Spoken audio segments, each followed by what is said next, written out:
बाबा कुछ भी याद नहीं आ रहा है मुझे। मैं बहुत डर गई थी। एक वीरान से घर में कैद कर दिया था उन्होंने मुझे, और मेरी आंखों पर पट्टी थी।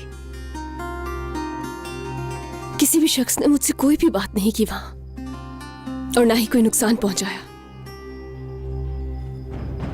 और उन्होंने शाम को मुझे असलान बे की हवेली के बाहर छोड़ दिया। मुझे सिर्फ इतना याद है कि मैं मुसलसल दुआ कर रही थी आप लोगों के लिए।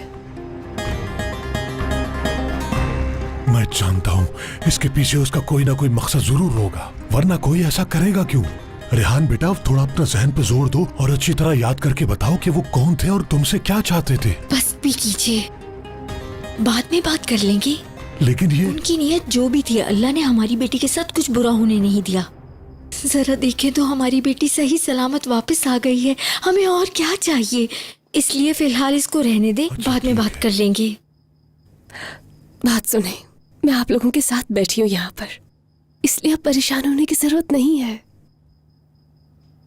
मीरान उन्हें किसी भी हाल में नहीं छोड़ेगा और वो ढूंढ लेगा।